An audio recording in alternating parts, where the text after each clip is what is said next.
तो आज जो हम लोग चैप्टर स्टार्ट करने वाले हैं ये मच अवेटेड चैप्टर, और ये मेरा लास्ट चैप्टर है पूरा सिलेबस का, ठीक है ना। पूरा सिलेबस का ये सबसे लास्ट चैप्टर है, और बहुत दिन से सब स्टूडेंट लोग परेशान हो गए कि सर कैश फ्लो करवाइए, कैश फ्लो करवाइए। तो फाइनली कैश फ्लो आज हम लोग स्टार्ट कर देते हैं, ठीक है। तो क्लास 12 अकाउंटेंसी का ये बहुत इंपॉर्टेंट टॉपिक है, कैश फ्लो स्टेटमेंट। अच्छा, ये टॉपिक थोड़ा सा कंपेयर टू अदर टॉपिक्स थोड़ा सा एकदम 5-10% थोड़ा सा इसका डिफ़िकल्टी लेवल हाई है। मतलब इतना ज़्यादा हाई नहीं है कि बनेगा ही नहीं, आराम से बन जाएगा। मतलब थोड़ा सा दिमाग लगाकर थोड़ा सा एफर्ट डाल के इसको सीखना है बस, और कोई बड़ा बात इसमें नहीं है। तो चलिए क्लास स्टार्ट करते हैं हम लोग। Cash flow statement. अब सबसे पहले ये समझना है कैश फ्लो स्टेटमेंट है क्या। नाम में ही लिखा हुआ statement, it is not an account. Cash flow statement क्या है? ये एक स्टेटमेंट है which shows the inflow and outflows of cash. तो what is cash flow statement? It is a statement that shows inflow and outflow of cash during the period, ठीक है। Cash flow statement is a statement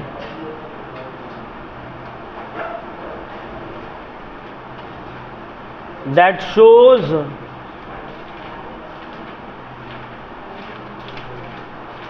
inflow and outflow of cash during a particular period. ये है इसका normal definition, ठीक है। सबसे पहले इसका थ्योरेटिकल पोर्शन फॉर्मेट अच्छे से समझेंगे तब सम्स और इजीली बन पाएगा, ठीक है। तो कैश फ्लो स्टेटमेंट एक सिंपल सा भाई स्टेटमेंट है जो क्या शो कर रहा है सर? ये शो कर रहा है inflow and outflow of cash. मतलब ऑर्गेनाइजेशन में जो पैसा आ रहा है, कैश आ रहा है, और जो कैश जा रहा है, एक पर्टिकुलर पीरियड जनरली जो 1 ईयर होता है उसको रिकॉर्ड करता है। अब सर ऑर्गेनाइजेशन में पैसा आएगा क्यों और पैसा जाएगा क्यों? ऑर्गेनाइजेशन में बहुत सारे रीजंस की वजह से पैसा आता है और बहुत सारे रीजंस की वजह से पैसा जाता है। तो हम लोग इसको क्यों प्रिपेयर करते हैं? सर देखो, एक कंपनी है मान लेते हैं जो बहुत ही ज़्यादा, देखो एक चीज़ और याद रखना है, कैश फ्लो को आप ट्रेडिंग एंड पीएल से कंफ्यूज नहीं हो जाना है कि सर कैश फ्लो का बैलेंस आ गया मतलब इतना प्रॉफिट हो गया क्या? नहीं भाई, उतना प्रॉफिट नहीं हुआ। फॉर एग्जाम्पल मान लो हम कोचिंग सेंटर रन कर रहे हैं, ये वाला महीना के एंड में मेरे पास टोटल कैश फ्लो जो आया है, कैश जो मेरे पास आया है वो फॉर एग्जांपल 1 लाख रुपीज़ आया, तो हम क्या बोलेंगे? ये 1 लाख रुपीज़ मेरा प्रॉफिट हो गया इस महीना का? नहीं भाई, अभी वो 1 लाख रुपीज़ तो पैसा आया है, उसमें से कैश आया है। हो सकता है बहुत सारा फीस होगा 20-30 हज़ार जो अभी तक उनको आया नहीं है, ड्यू है। तो कैश 1 लाख आया है, अब उसमें से एक्सपेंसेस होगा, कैश में पे करेंगे, सैलरी पे करेंगे, रेंट पे करेंगे। तो मतलब सर इनफ्लो एंड आउटफ्लो, मतलब जो पैसा आ रहा है और जो पैसा जा रहा है दोनों का जो डिफरेंस है वो प्रॉफिट हो जाएगा? नहीं, वो प्रॉफिट नहीं होगा, वो कैश बैलेंस होगा। क्या मतलब है इसका? देखो ध्यान से समझो इस बात को।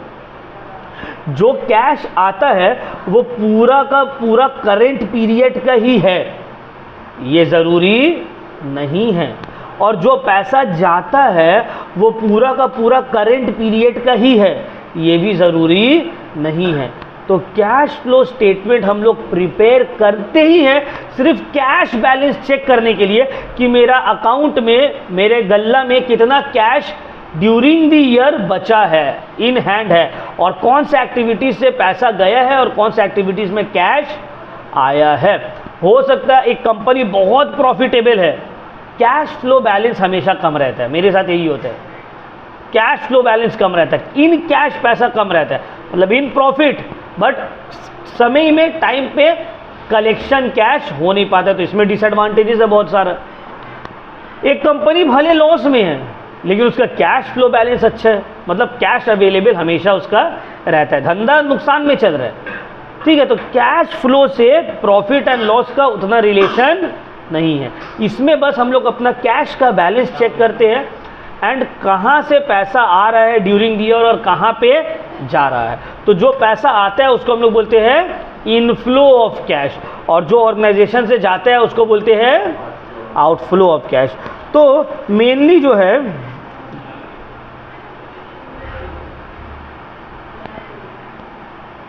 इसको याद रखना है, inflow of cash. Inflow means increase in cash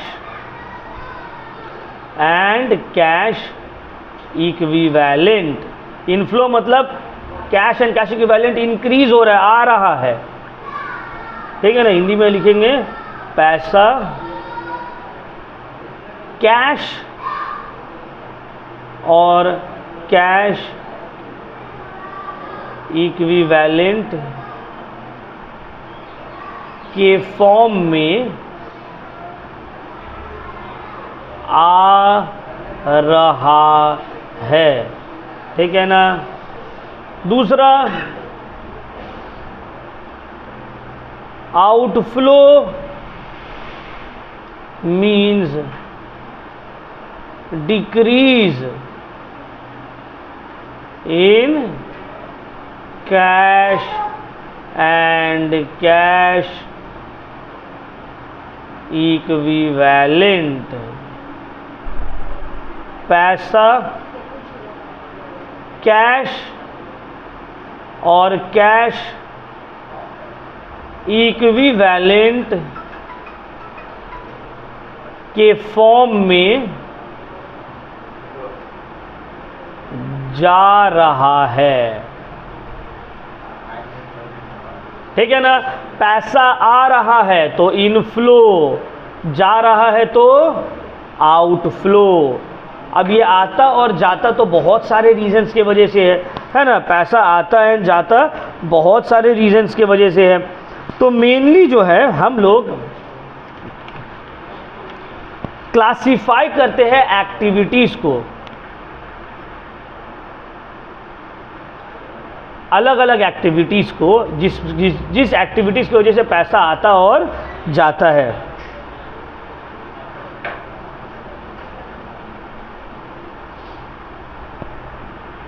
classification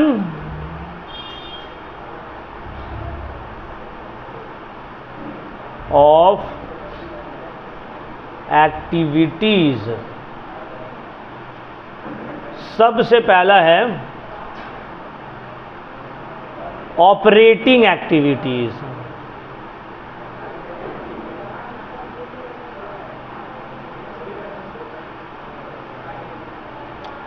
दूसरा है इन्वेस्टिंग एक्टिविटीज।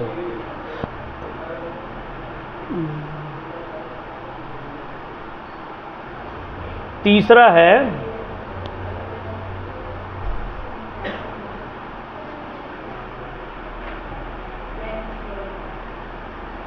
Financing activities. तीन एक्टिविटीज में कैश फ्लो स्टेटमेंट को हम लोग डिवाइड करते हैं। यही तीन एक्टिविटीज की वजह से पैसा आता भी है और पैसा जाता भी है। एक है इसमें से operating activities. Sir operating activities के वजह से भी कैश का इनफ्लो होता है, आउटफ्लो होता है। नेक्स्ट है investing activities. Sir investing activities की वजह से भी कैश का इनफ्लो होता है, आउटफ्लो होता है। नेक्स्ट है financing activities. Sir financing activities की वजह से भी कैश आता है और कैश जाता है। सर ये तीनों क्या एक्टिविटीज है, मतलब क्या है बताइए। ऑपरेटिंग एक्टिविटीज किसको बोलते हैं? ऑपरेटिंग एक्टिविटीज का मतलब होता है the main activities of the business. Main activities जो होता है या जो प्रिंसिपल एक्टिविटीज कोई भी बिजनेस का होता है उसको हम लोग बोलते हैं ऑपरेटिंग एक्टिविटीज। क्या मतलब है? जैसे कि देखो एक कोचिंग सेंटर चलाने का ऑपरेटिंग एक्टिविटीज क्या क्या होगा? टीचर्स का सैलरी है ना, बुक्स एंड ऑल जो हम खरीद रहे हैं, फिर तुम्हारा जेरोक्स प्रिंटिंग एंड ऑल का जो चार्जेस हो रहा है, नोट्स एंड ऑल बनाने में जो पैसा जा रहा है, ये सब हो गया ऑपरेटिंग एक्टिविटीज। इसके वजह से जो पैसा आएगा और जाएगा ये हो जाएगा ऑपरेटिंग एक्टिविटीज में चला जाएगा। मतलब मेन काम में आपका जो काम है वो मेन काम में जो आपका पैसा जा रहा है और आ रहा है उस एक्टिविटीज को हम लोग बोलेंगे ऑपरेटिंग एक्टिविटीज। अब इसमें भी इनफ्लो है और आउटफ्लो है। ऑपरेटिंग एक्टिविटीज में पैसा आता कब है सर? सेल किए पैसा आएगा, है ना। डेटर से पैसा मिला आएगा। जा कब रहा है? बहुत सारे रीजन की वजह से जा रहा एक्सपेंसेस की वजह से, बहुत सारे एक्सपेंसेस की वजह से जा रहे हैं, हम लोग डिटेल में पढ़ेंगे। नेक्स्ट आते हैं इन्वेस्टिंग एक्टिविटीज़। इन्वेस्टिंग एक्टिविटीज़ का मतलब होता है, इन्वेस्टिंग मतलब क्या, जहाँ पे आप कुछ इन्वेस्ट कर दिए। इन्वेस्ट हम कहाँ पे करते हैं, फिक्स्ड एसेट्स पे। तो इन्वेस्टिंग, अगर आप कहीं पे इन्वेस्ट कर रहे हैं, पैसा जा रहा है, इन्वेस्टमेंट जो किया हुआ था वहाँ से अगर कुछ रिटर्न आ रहा है या उसको बेच रहे हैं, पैसा आ रहा है।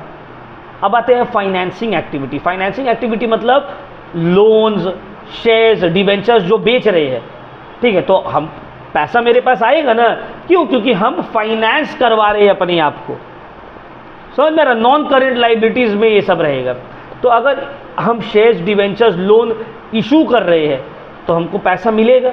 फाइनेंसिंग एक्टिविटी में इनफ्लो ऑफ कैश है, हम लोन रीपे कर रहे हैं, डिवेंचर्स को रीपे कर दे रहे हैं, तो क्या होगा, ये आउटफ्लो हो गया। तो फाइनेंसिंग एक्टिविटीज़ मतलब होता है जो long term loans and all जो रहता है। इन्वेस्टिंग एक्टिविटीज जो करेंट फिक्स्ड एसेट्स में हम इन्वेस्ट करते हैं। ऑपरेटिंग एक्टिविटी जो बिजनेस का मेन काम होता है। अब तीनों में ही क्या है, तीनों में ही है इनफ्लो एंड, तीनों ही में क्या है, inflow and outflow. Operating activity हो, इन्वेस्टिंग एक्टिविटी और फाइनेंसिंग एक्टिविटी हो। तो देखो अभी हम बेसिक्स में एकदम आए हैं, तुम लोगों को एक्सप्लेन किया कैश फ्लो स्टेटमेंट होता क्या है, इनफ्लो का मतलब क्या, आउटफ्लो का मतलब क्या है, अलग अलग एक्टिविटीज़ तीन तरह का क्या होता है मीनिंग, एंड इसमें भी इनफ्लो एंड आउटफ्लो रहता है। अब आते हैं इसका फॉर्मेट के ऊपर। देखो फॉर्मेट ऑफ, तो देख के डरना नहीं है, ठीक है, बड़ा फॉर्मेट है। Format of cash flow statement as per accounting standard 3 AS3 revised, ठीक है। सबसे पहले नंबर 1 बनेगा cash flow from operating activities. Number 2 और 3 में कोई भी आगे पीछे हो सकता है, मतलब ऐसा आप कर सकते हैं कि सेकंड में इन्वेस्टिंग बना लिए, थर्ड में फाइनेंसिंग बना ले रहे, या ऐसे भी कर सकते हैं सेकंड में फाइनेंसिंग बना रहे और थर्ड में इन्वेस्टिंग बना रहे। नंबर 1 हमेशा क्या रहेगा, ऑपरेटिंग एक्टिविटी, और सेकेंड और थर्ड आपस में इंटरचेंज कर सकते हैं। 80% जो सम्स है ना वो ऑपरेटिंग एक्टिविटीज़ में ही बन जाएगा, 20% इन्वेस्टिंग एंड फाइनेंसिंग में रहेगा। तो 80% जो डिफ़िकल्टी और रॉन्ग होने का चांसेस है वो ऑपरेटिंग में, इन्वेस्टिंग एंड फाइनेंसिंग में नहीं है। तो सबसे पहले आपको लिखना है cash flow from operating activities number 1। इसके अंडर में सबसे पहला चीज़ जो आएगा वो आएगा नेट प्रॉफिट बिफोर टैक्स। अब ये कैसे निकलेगा, इसके लिए एक वर्किंग नोट दिया है, working note number 2। Cash flow from operating activity में नंबर 1 चीज़ is net profit before tax, note 2।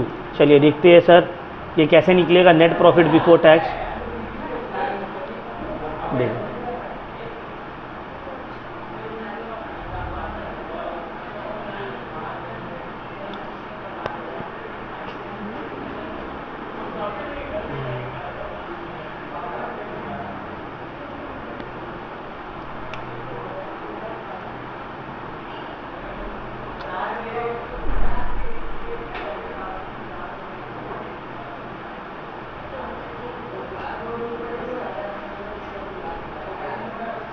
ठीक है, ये लो नजर आ रहा है। सबसे पहले हम लिख लेंगे difference between closing and opening balance of surplus, that is balance of statement of PL. मतलब पीएल अकाउंट का जो बैलेंस रहेगा बैलेंस शीट में, उसका क्लोजिंग मतलब होता है current year minus previous year करेंगे, जो अमाउंट आएगा उसको लिख देंगे, ठीक है ना। देखो हो सकता है तुम लोग में से मना करो, वो लोग क्या कर रहे हैं, इतना चिल्ला रहा है, शाहिद इतना ज़्यादा क्यों चिल्ला रहे, यहाँ तक पूरा आवाज़ आ रहा है। तो सबसे पहले जो आपको करना है निकालना है difference in PL. Difference in PL कैसे निकलेगा, वो closing balance minus opening balance, current year minus previous year. अब देखो हो सकता है बहुत सारे को अभी उतना समझ में नहीं आएगा, तो फॉर्मेट में कोशिश करना है समझने का, फिर जब सम्स करेंगे तो और ज़्यादा क्लैरिटी आते जाएगा इसमें। तो देखो क्लोजिंग बैलेंस और ओपनिंग बैलेंस का डिफरेंस लिख दिए। अब इसमें ऐड होगा transfer to other reserves. Transfer to other reserve मतलब जनरल रिजर्व जो है, जनरल रिजर्व का भी क्या करेंगे, करंट ईयर और प्रीवियस ईयर का फिगर को आपस में माइनस करेंगे, लिख देंगे। फिर ऐड होगा डिविडेंड पेबल, लास्ट ईयर का जो प्रोपोज डिविडेंड। देखो यहाँ पे current year minus previous year नहीं हो रहा है, प्रॉफिट एंड लॉस अकाउंट में और जनरल रिजर्व में current year minus previous year करके जो बचेगा उसको लिखेंगे। लेकिन प्रोपोज डिविडेंड में या क्या होगा, लास्ट ईयर वाला फिगर, लास्ट ईयर मतलब previous year. Interim dividend paid during the year, interim dividend paid during the year, जितना करंट ईयर में पे कर रहे हैं वो। Provision for taxation made during the year, जितना प्रोविजन फॉर टैक्स इस करंट ईयर में बनाए हैं वो, ये सब को ऐड करेंगे। माइनस जो कि 90% टाइम नहीं रहता है वो है रिफंड ऑफ इनकम टैक्स। अगर कुछ refund of income tax sums में है जो कि 90% टाइम नहीं रहेगा, उसको लेस कर देंगे। लेस करने के बाद जो अमाउंट आएगा वो होगा मेरा नेट प्रॉफिट बिफोर टैक्स। ये आ गया मेरा नेट प्रॉफिट बिफोर टैक्स। अब सर इतना झमेला करके सम्स में निकलेगा, एक आध सम्स में निकलेगा तो निकलेगा, हर सम्स में इतना झमेला करके नेट प्रॉफिट बिफोर टैक्सेशन नहीं निकलेगा, ईजिली निकल जाता है। ये एक्सट्रीम कंडीशन है कि मैक्सिमम ये सब चीज़ दिया हुआ रहेगा, इससे ज़्यादा कुछ नहीं रहेगा। ठीक है ना, हम लोग क्लास 11 में ट्रेडिंग पीएल किए थे ना, तो कितना बड़ा फॉर्मेट था, तो क्या फॉर्मेट का हर चीज़ हर सम्स में लगता था? नहीं लगता था। तो वैसे यहाँ पर भी होगा। तो चलो मान लो ये निकाल लिए, तुम लिख दिए नोट नंबर 2, इसको सेकंड कॉलम में लिखे। अब आएंगे adjustment for non cash and non operating item. अब ध्यान से समझ लो मेरा बात को, adjustment for non cash and non operating items, जितना भी नॉन कैश और नॉन ऑपरेटिंग आइटम्स है, non cash and non operating item का मतलब है पीएल अकाउंट में, प्रॉफिट एंड लॉस अकाउंट में जितना भी आइटम्स तुम डेबिट किए हो और क्रेडिट किए हो, नॉन कैश। नॉन कैश मतलब जैसे कि डेप्रिसिएशन एक्सपेंस है, लेकिन उसके लिए कुछ कैश दिया जाता है क्या? कैश देते हो। मान लो ये मेरा मोबाइल फ़ोन है 20,000 में खरीदे, इसका वैल्यू घट के हो गया 10,000 रुपया, तो क्या 10,000 रुपये मेरा नुकसान हुआ? क्या ये नुकसान मेरा कैश पॉकेट से गया है? सामान का वैल्यू डिक्रीज हुआ, ये हो गया नॉन कैश। समझ में आया बात? उसी तरह हम एक ज़मीन खरीदे थे 10 लाख रुपये में, उसका वैल्यू अब हो गया 15 लाख, 5 लाख बढ़ गया, तो क्या 5 लाख मेरे हाथ में कैश आया है क्या? ये जो एप्रिसिएशन हुआ ये नॉन कैश है। तो जितना भी नॉन कैश आइटम है, इनकम हो या एक्सपेंस हो, वो सबको लिखेंगे। यहाँ पे वही बोले adjustment for non cash and non operating items. Add करेंगे जितना भी एक्सपेंसेस है या लॉसेस है, ऐड क्या करेंगे? एक्सपेंसेस या लॉसेस नॉन कैश वाला, जैसे कि डेप्रिसिएशन, गुडविल एमोटाइजेशन। एमोटाइजेशन का मतलब क्या होता है? देखो, जब टैंजिबल एसेट्स का वैल्यू घटता है उसको बोलते हैं डेप्रिसिएशन, लेकिन जब इनटैंजिबल एसेट्स का वैल्यू घटता है उसको बोलते हैं एमोटाइजेशन। तो डेप्रिसिएशन और एमोटाइजेशन सेम चीज़ है, बस अलग अलग नाम है उसका, कि अगर टैंजिबल एसेट्स के ऊपर चार्ज होगा तो वो हो जाएगा डेप्रिसिएशन, इनटैंजिबल रहेगा तो वो हो जाएगा इनटैंजिबल, जैसे गुडविल, पेटेंट्स, ट्रेडमार्क। उसके बाद interest on borrowings and debentures, interest on bank overdraft, writing of discount on issue of debentures, writing of underwriting commission, loss on sale of fixed assets, ये सब increase in provision for doubtful डेब्ट, ये सब add किए जितना भी expenses या losses है। अब माइनस करेंगे लेस। अच्छा, ये तो एक्चुअली हम तो पीडीएफ बनाए ना अलग अलग पेज से, तो इसी वजह से इतना जगह यहाँ छूट गया, अदरवाइज ये जस्ट यहीं से स्टार्ट होगा। ठीक है ना। अब लेस करेंगे आइटम्स जो जो इनकम्स हैं, इनकम्स या प्रॉफिट्स जो नॉन कैश या नॉन ऑपरेटिंग है। मेन या तो नॉन कैश है या नॉन ऑपरेटिंग मतलब क्या होता है? मेन इनकम नहीं है, मेन एक्सपेंस नहीं है। Interest income, dividend income, rental income, profit on sale of fixed assets, ठीक है, एप्रिसिएशन ऑफ एसेट्स, ये सब लेस होगा। लेस होके यहाँ पे लिखा गया, ऐड होके यहाँ पे लिखा गया। अब नेट प्रॉफिट को इससे ऐड करेंगे, ऐड वाला से, और लेस वाला से लेस करेंगे, और फिर यहाँ पे एक फिगर आ जाएगा जिसको हम लोग बोलेंगे operating profit before working capital changes. Operating profit before working capital changes कैसे निकला सर? ये नेट प्रॉफिट है, इसमें से जितना ऐड वाला आइटम है ऐड कर दिया, माइनस वाला आइटम है माइनस कर दिया, आ गया। ठीक है ना। Operating profit before working capital changes, ये आ गया मेरा। अब देखो ऐड करेंगे इसमें decrease in current assets, increase in current liability. देखो current assets and current liability तुम्हारा बैलेंस शीट में दिया हुआ रहेगा, ये तुमको खुद पता रहना चाहिए। Sir stock, debtor, bills payable, ये सब मेरा करेंट एसेट्स है। Creditors, bills, sorry bills receivable था वहाँ, creditors, bills payable, short term loans, short term provisions, these are all my क्या है ये करेंट लाइबिलिटीज है। तो अगर मान लो 2 साल का फिगर है 2019 और 2020, एसेट भी है लाइबिलिटी भी है। तो देखो अगर करेंट एसेट्स घट रहा है तो ऐड में लिखेंगे, मान लो डेटर 19 में था 1 लाख, यहाँ हो गया 50 के, तो घट गया ना, कितना घटा, तो यहाँ पे डेटर लिख के 50,000 लिख देंगे। तो करेंट एसेट्स डिक्रीज हो रहा है ऐड में लिखेंगे, इंक्रीज हो रहा है तो लेस में। क्यों सर, ऐसा क्यों सर? देखो करेंट एसेट्स घटा है मतलब पैसा तुम्हारे पास आया है। कमरान मेरा डेटर है, कमरान इज माई डेटर, हम इसके ऊपर 10,000 रुपये पा रहे हैं 2024 में। 2025 जब हुआ तो कमरान अभी भी मेरा डेटर है, लेकिन अब हम इसके ऊपर सिर्फ 6,000 पा रहे हैं। क्या मतलब है इसका? 4,000 रुपये कमरान हमको ऑलरेडी पे कर दिया है, तभी तो डेटर घटा है। तो डेटर घटा है इसका मतलब है पैसा आया है, इसीलिए ऐड कर रहे। क्लियर हुआ पॉइंट? मान लो कमरान मेरा डेटर है 10,000 का 2024 में, 25 में ये मेरा 15,000 का डेटर हो गया, तो डेटर का वैल्यू बढ़ गया। इसका मतलब है कमरान हमसे और उधारी में माल लेकर गया है, उधारी में और लेकर गया, कैश आया। इसीलिए जब डेटर बढ़ता है हम लोग उसको लेस में लिख देते हैं। करेंट एसेट्स घटेगा तो लेस, बढ़ेगा तो ऐड। विथ रीजन बता रहे, देखो कोई टीचर रीजन नहीं बताएगा, सिर्फ बता देगा कि करेंट एसेट डिक्रीज हो रहा है ऐड कर दो, इंक्रीज हो रहा है लेस कर दो। क्यों? अभी हम प्रैक्टिकल एग्जाम्पल के साथ तुम लोगों को बताएं क्यों ऐड और लेस होता है। अब आते हैं करेंट लाइबिलिटी। अगर करेंट लाइबिलिटी इंक्रीज होगा तब ऐड, डिक्रीज होगा तो क्यों सर, ऐसा क्यों? करेंट लाइबिलिटी मतलब मान लो आमिर मेरा क्रेडिटर है, हम आमिर से उधार लेकर बैठे हैं। 2024 में आमिर का जो उधारी था मेरा ऊपर वो 10,000 था, 2025 में ये उधारी घट के हो गया 8,000, तो क्रेडिटर घटा, करेंट लाइबिलिटी घटा। क्यों घटा? क्योंकि हम उसको पैसा दिए होंगे। तो जब पैसा दिए होंगे इस वजह से घटा है। घटा है क्योंकि पैसा दिए है तो पैसा मेरे पास से गया है, इसीलिए बोला गया है कि अगर करेंट लाइबिलिटी घटा है मतलब पैसा गया है तो उसको लेस में लिखो।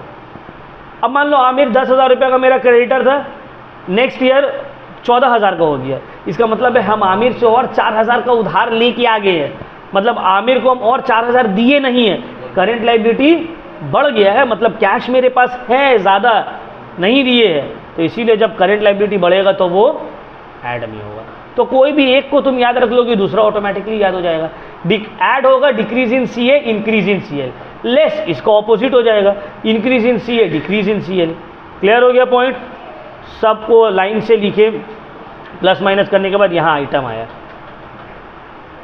ये सबको ऐड किए, ये सबको लेस किए, जो फाइनल फिगर है यहाँ पे आ गया।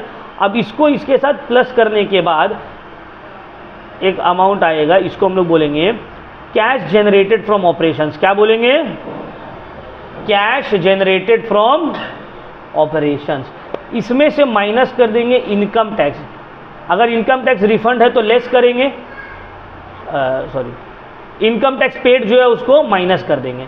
अब माइनस करने के बाद जो फिगर आएगा ये हो जाएगा मेरा cash flow from operating activities, अगर ये प्लस में है, और अगर ये नेगेटिव में आ रहा है तो होगा cash flow used in operating activities. 80% sums यहीं तक है, उसके बाद से उतना टफ नहीं है।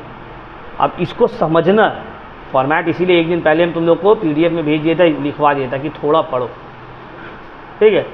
ये देखो, और हमको पता है ओरली बहुत ज़्यादा समझ में सबको नहीं आएगा, सम्स जब करेंगे तब और डिटेल में समझ आएगा, बट हम विदाउट थ्योरी किए हम सम्स में नहीं टपक सकते।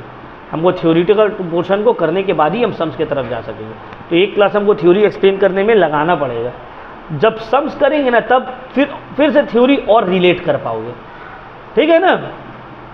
तो ये मेरा अभी एक पार्ट बना है, cash flow from operating activity, ठीक है। आ गया सर ये फाइनल फिगर। अब cash flow from investing activity. अब इन्वेस्टिंग एक्टिविटी में भी इनफ्लो और आउटफ्लो ऐड होगा या लेस होगा। अगर तुम इन्वेस्ट कर रहे हो, लैंड खरीद रहे हो, प्रॉपर्टी खरीद रहे हो, फर्नीचर खरीद रहे हो, अगर फिक्स्ड एसेट्स परचेज कर रहे हो मतलब देखो 2 ईयर का, देखो ध्यान से समझना, जब हम इन्वेस्टिंग एक्टिविटी कर रहे हैं तो तुम्हारा ध्यान रहना चाहिए नॉन करेंट एसेट वाला कॉलम में। कहाँ रहेगा? नॉन करेंट एसेट वाला कॉलम में। अब 2 है, एक है करेंट ईयर और एक है प्रीवियस ईयर। अब मान लो फिक्स्ड एसेट्स करेंट ईयर में था 10, प्रीवियस ईयर में हो गया 8, प्रीवियस ईयर में 8 था, करेंट ईयर में हो गया 10, तो बड़ा है। क्यों बड़ा है? क्योंकि तुम परचेस किए होगे। अब जब तुम परचेस किए हो तो तुम्हारे पास से पैसा गया, तो जब करेंट एसेट फिक्स्ड एसेट्स बढ़ता है तो हम लोग उसको कर देते हैं लेस। देखो purchase of fixed assets minus हो जाएगा, परचेज ऑफ इन्वेस्टमेंट माइनस हो जाएगा, purchase of intangible assets minus. हमको कैसे पता सर माइनस? देख रहे हो ब्रैकेट में है, इसका मतलब क्या है? Less.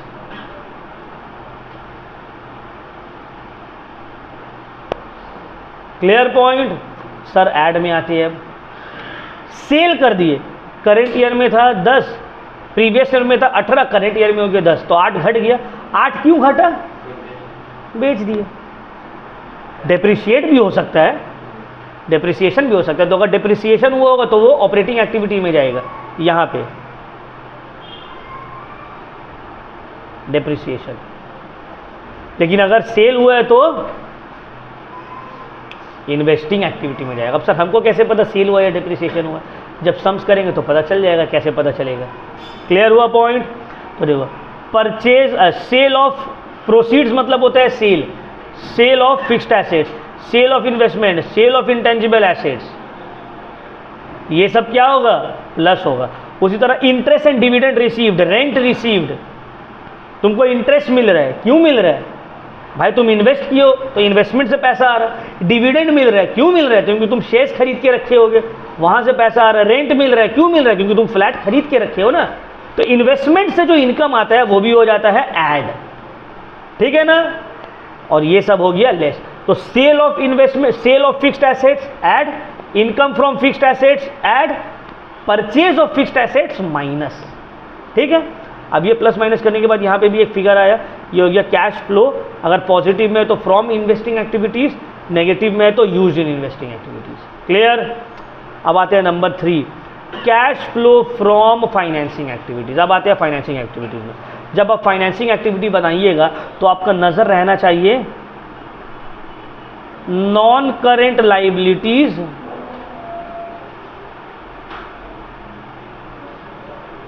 And share holders fund. ये 2 जगह आपका नजर रहना चाहिए, क्योंकि फाइनेंस आपका जो भी हो रहा है वो लाइबिलिटी साइड में शो होगा, नॉन करेंट लाइबिलिटीज में और शेयर होल्डर्स फंड में। तो देखो मान लो 2 ईयर है, current year and previous year. Loan है, bank loan, long term loan, long term loan. Previous year में था 1 लाख, करेंट ईयर में हो गया 1.5 लाख। बड़ा है, बड़ा है मतलब पैसा आया है मेरे पास, लोन और लिए, ऐड हो जाएगा। उसी तरह मेरे पास शेयर्स है, इक्विटी शेयर्स। प्रीवियस ईयर में था 2 लाख का, करेंट ईयर में हो गया 1 लाख का। घटा है, इसका मतलब हम पे ऑफ कर दिए, पैसा पे ऑफ कर दिए, तो लेस हो जाएगा। तो यहाँ पे देखो proceeds from issue of shares, मतलब शेयर्स का वैल्यू बढ़ रहा है, डिवेंचर्स का वैल्यू बढ़ रहा है, सिक्योरिटीज प्रीमियम रिसीव हो रहा है, लॉन्ग टर्म लोन्स बढ़ रहा है, ठीक है। तब ये सब क्या होगा? ऐड में लिखाएगा। लेस क्या होगा? इसी को ऑपोजिट, लोन्स रीपे कर रहे हैं, डिवेंचर्स रीपे कर रहे हैं, प्रेफरेंस शेयर रीपे कर रहे हैं, ठीक है, अंडरराइटिंग कमीशन पे कर रहे हैं। अच्छा देखो इंटरेस्ट अगर पे कर रहे हैं, डिविडेंड पे कर रहे हैं, बैंक के ऊपर इंटरेस्ट पे कर रहे हैं, तो ये सब क्यों पे कर रहे हैं? पैसा लिए थे तभी तो पे कर रहे हैं ना। तो ये सब हो जाएगा लेस में, मतलब पैसा आ रहा है तो प्लस, जा रहा है तो। ये सब करने के बाद इसका भी आ गया। अगर पॉजिटिव में तो cash flow from financing activity, negative में तो cash flow used in financing activity. Clear हो रहा है पॉइंट? सर उसके बाद अब ये तीनों हो गया, ए बी सी 1 2 3 तीनों हो गया। अब तुम लिखोगे net increase slash decrease in cash and cash equivalent, मतलब तीनों एक्टिविटीज जो है, operating activity, investing activity, financing activity, तीनों को आपस में ऐड किए, जो भी अमाउंट आया यहाँ पे लिख दिए, ठीक है, जो भी अमाउंट आया यहाँ पे। अब इसमें ऐड करेंगे cash and bank balance in the beginning of the year, मतलब ओपनिंग बैलेंस जो कैश का है, बैंक का है, शॉर्ट टर्म डिपॉजिट्स का है और शॉर्ट टर्म इन्वेस्टमेंट्स का जो ओपनिंग बैलेंस है वो सबको यहाँ लाइन से लिखे, इसके साथ ऐड किए।